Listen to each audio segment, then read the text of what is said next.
Hey, what's going on? My name is Coach Lee Hopkins. My pronouns are he, him, his, and you're listening to the Patterns of Possibility podcast. This is a podcast dedicated to helping you replace harmful patterns with new possibilities. In each episode, we'll explore topics that inspire you to be yourself, live your truth, and make lasting connections. In this episode, we're going to talk about shame of fools. Oh man, I make myself laugh, and as everyone should. But hey, we're gonna talk about shame and why we fall into it, and how if you had some tools to deal with it, it wouldn't be so scary. It wouldn't hurt you so much. You wouldn't be so afraid of it. And yeah, by the end of this episode, you're gonna be empowered and you're gonna learn how to deal with shame, because it's garbage and you don't need it in your life. That's my personal and professional opinion. Are you ready? Let's go.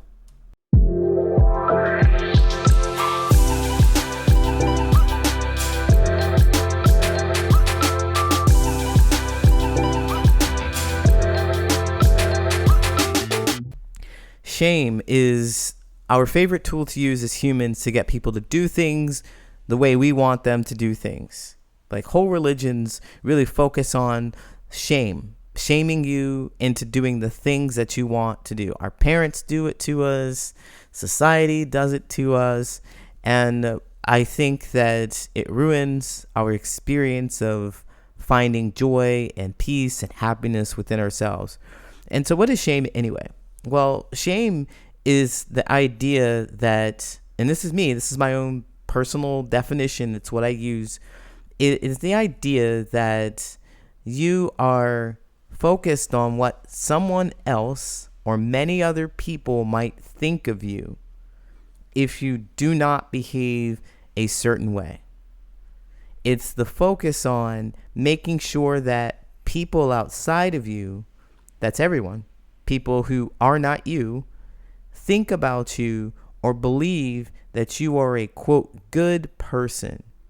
You are acceptable based on how you think they want you to behave, right?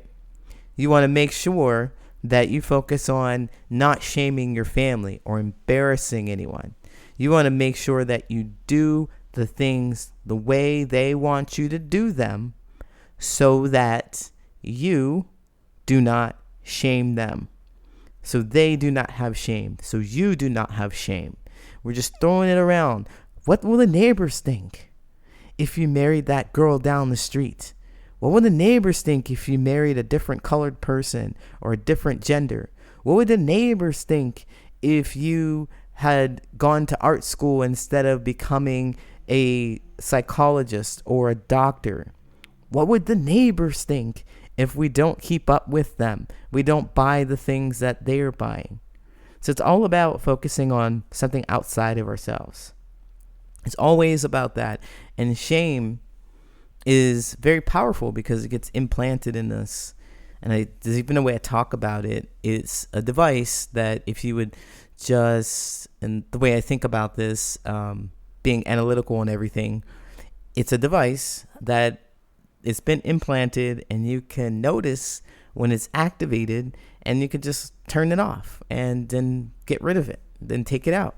Have you no shame? No, I don't. I don't have any shame. I do what I want because it feels good to me. You do what you want because you want to please other people. That's not me. It's never worked for me before, and I feel awful when I do it. So we want to remove that. Get rid of that nasty device that is shame. Now, how do we do that? Because it's all over the place, and it really makes you really stand out. It makes you stand out in a not so pleasant way because everybody else is doing it, right? That's even part of the shame, looking at the hive mind or watching how you need to fit in. We are social creatures, and we don't want to do anything that makes us stand out, because then we'll be ostracized, and that real feeling of being ostracized keeps us from doing the thing that we really want to do, because we don't want people looking at us in a way that makes us look like an other, or perhaps even more deeply frightening, the enemy. right? If you're not with me, you're against me, that kind of thing. So shame on you is what we use to keep people in line. We're used to keep people. So how do you get rid of this shame thing? How do you disperse it? How do you relieve yourself of it? Relieve yourself of being in shame or focus on what other people think? Well, you have to adopt this mindset. This is what I did. I adopt this new mindset that says, well, I don't focus on what other people feel. I focus on what I feel. So turning the scope inward, turning it inside, and believing that what you think, feel, and do is most important to you, and it will impact you more than anything, because it's your feelings that matter. If you go along to get along and it doesn't feel good to you, then you have to live with that feeling of it not feeling good to you. If you go along to get along and you go to dentistry school as your parents wanted you to go to, and you absolutely hate that career and you wish that could have done something else, then that's you who has made that choice, and you who are living with that feeling. It was the fear of doing the thing that feels good to you and right to you, and trying and failing, or trying and succeeding, that you have to live with. And so coming on to this mindset of my feelings are the most important to me. My feelings are everything, and they're the most important thing that matters in my life. It's how I feel about my experience. And if you're doing things out of fear instead of joy, because shame will get you to do things out of fear. Remember, what if they don't like me? What if they ostracize me? What if I am the enemy? If you're doing things out of fear, you are missing out on joy. You're missing out on fun. You're missing out on excitement. You're missing out on things that fulfill you and lift you up and make this life really worth living. And so when I really started to get that concept, I look around and I see how many things I'm doing just because other people are doing it, just because other people suggested it, and I really didn't want to do it, but I also didn't want to be left out. As soon as I started to realize that, I started to tap into those feelings and say, I don't want these feelings. I want something else. I didn't know exactly what else, but I knew that I didn't want the shame. I didn't want the pressure. I didn't want the disapproval and the disappointment that comes with it. I didn't want to feel like I was controlled. And so I started to do anything else, just literally anything else. Go experiment, because if you've been under the thumb of shame for many years, you probably don't know what you like. You probably don't know what you want to do. You probably don't know what's exciting to you, because you've just been waiting for someone to tell you. Now you get to go discover that. This is bravery here to be able to do that, to dump this entire system of shame, especially if you have to cut people off because they want you to do things a certain way. They want you to worship their religion. They want you to wear their clothes. They want you to talk the way they talk. They want you to follow the path they set out for you. They want you to behave the way they want you to behave. And you might have a desire for them to be in your life. And if you release that shame, then they also get released, because all they want to do is tell you that you need to be different. And that's not what you want to do. You want to do what feels good to you. So you got to go out there and discover that. I'm over here talking about it like it's an easy task to just release shame. But no, it took years. It took years of pushing and pulling and hemming and hawing and trying just a little bit and being scared because I didn't know what was next. I didn't know what to do next. I didn't know what I really wanted. It takes time. Be patient with yourself with this. But I want to tell you that it'd be the best thing that you've ever done. That's what, for me, it was the best thing I've ever done. And I've watched people fall away. And I've pushed people away because they just wanted to impose something upon me. No. Be brave. Go out there and find your joy. Do things that feel good to you. Discover what feels good to you. And continue doing more of that. I promise you, at the end of the day, everybody wins. You get to be an inspiration to those people who are stuck in shame as a bonus. But most of all, you're going to feel good about your life. And that is the most important thing. The number one reason people come to seek my help is not because they're struggling with relationships. It's something much deeper. They're really struggling to trust. They honestly believe that there's no one around that they can trust. And with good reason. They've been burned so many times. They've opened up to the wrong person. You see, close relationships require that you put your trust in someone, and trust requires vulnerability. And vulnerability is scary because, of course, you could get hurt. I get it. And I found that there's an art and a science to discovering who to trust. So to help you be vulnerable with less risk, I've developed a 3-step action plan to discover who deserves your trust. It's called strategic vulnerability. Strategic vulnerability has personally kept dozens of untrustworthy people at a safe distance from me, and I'm sure it will work for you too. If you'd like to learn more about how to apply this 3-step action plan to your life, let's have a friendly conversation. Go to patternsofpossibility.com to book your conversation today. Now it's time for your listener letters. If you'd like me to give you actionable steps to create more meaningful relationships with something that's happening with you in your life, you can write me at patternsofpossibility@gmail.com, and I might read it here on the show. I'm so conflicted on how to end a friendship with a lifelong friend. I'm a 27-year-old female, and so is she. I'm worried about seeming cold or rude, but also I want to have self-respect.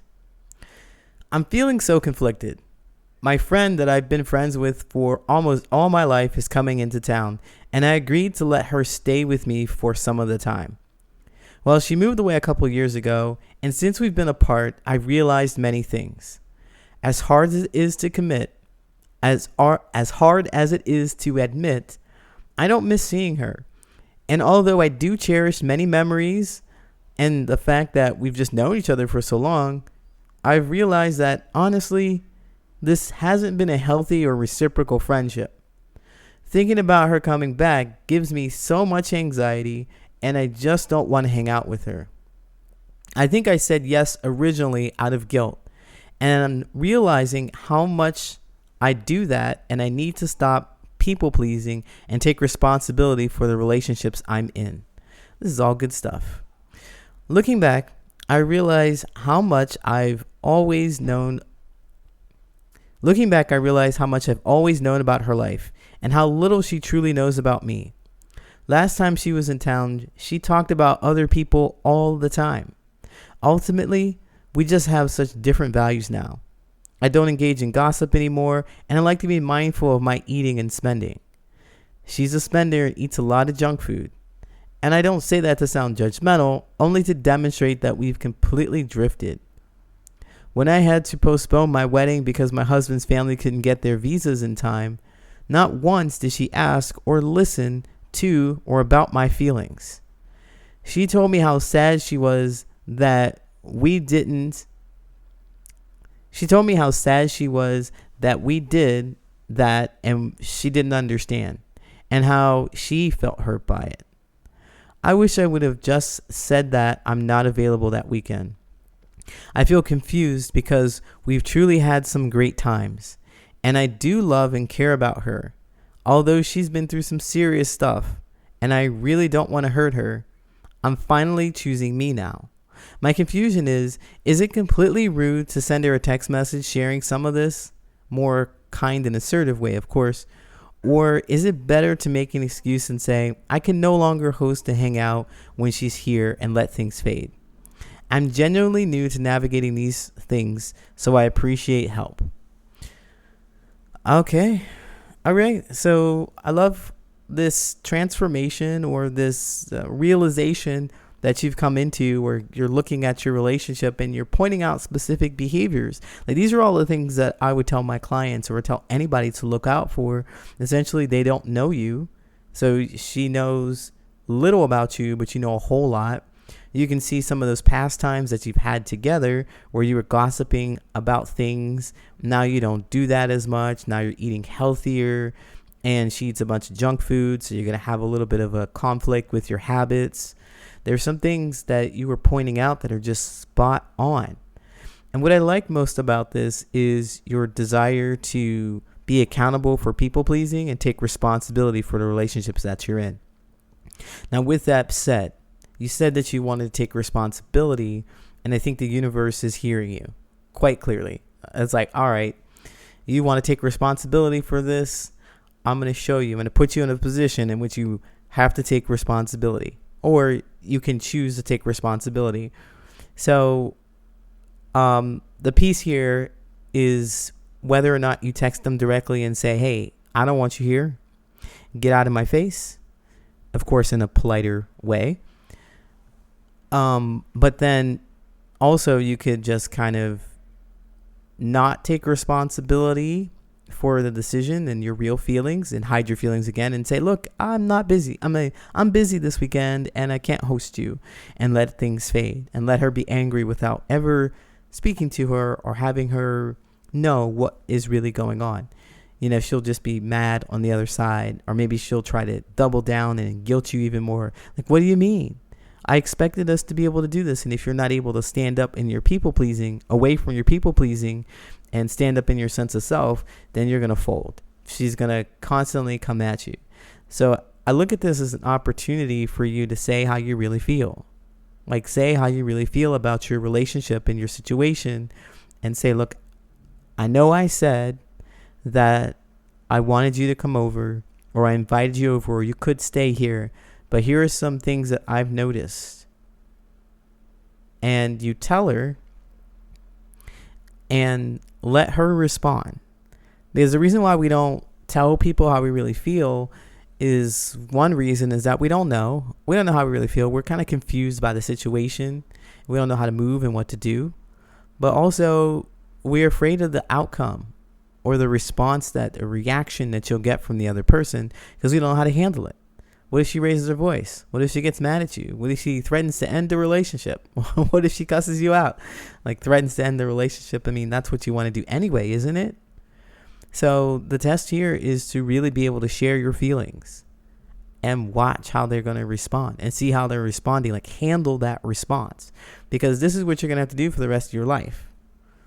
This is what you're going to have to do for the rest of your life. If you're fighting those people pleasing and you decide in one moment that you want to give where it hurts, and you decide, okay, I realized I'm going to try to give where it hurts and it's at my detriment, your brain will kick in, or your habit, if you change this behavior, to be like, hey, remember when you said that you wanted to stop people pleasing and take responsibility? Do the other thing. And you would think, oh no, I can't do the other thing because they're going to react. You're going to fight that all the time. That very same dynamic, you're going to be fighting with that all the time. They're going to respond. They're going to react in a way, and I don't know how to handle their reaction. What if I upset them? And you just got to stop thinking about how they're going to feel. You really have to stop thinking about how they are going to be, because if you give to people at your detriment, if you invite them into your space and thinking that you are a good friend, or that you're supportive and you want to be joyful and spread love and all that, you want to do that, you can't. You won't be able to, because you're full of resentment and frustration, because you didn't want to do this in the first place. And that's going to stick with you. And you're going to really wish that you have said something. You're going to really be upset and frustrated. You're going to kick yourself, because this is an opportunity for you to set a boundary, and you violated your own boundary. So what I recommend, of course, is having a conversation with her, sending a text message, if that's what you like to do. A phone call, I think, is more personal, because you've known each other for several years. You're both 27 years old. So you said you've known her most of your life. So I'm going to guess maybe 15, 20 years. If you've known her most of your life, I'm going to guess that. So you want to be able to talk to her. This is like another level of it. You're not hiding behind the emotionless screen. You are actually hearing her voice and listening to how she responds to you. And that's like another level of it. So either way, don't do the people pleasing. I recommend that you don't do the people pleasing. I recommend that you have a conversation with her by phone. If you can't bring yourself to have a conversation with her by phone, text her. If you can't bring yourself to text her, then okay, looks like you're going to lie to her, and you're going to have another experience where the universe is going to bring it to you again and say, hey, you said you wanted to stop people pleasing, and here's somebody who wants something from you. You got to tell them no without falling apart. The universe will bring you something like that. So you'll get to try again. But this is a really great opportunity. If you turn it into an opportunity, you can do it.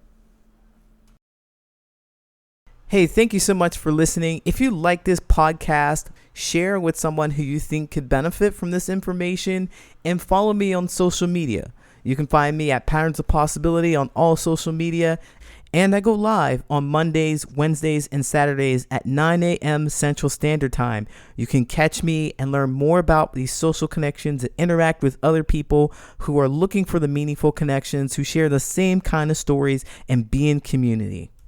And don't forget to sign up for my newsletter at patternsofpossibility.com, where you will get actionable steps delivered to your mailbox every week. Thanks again for listening. Until next time, take care.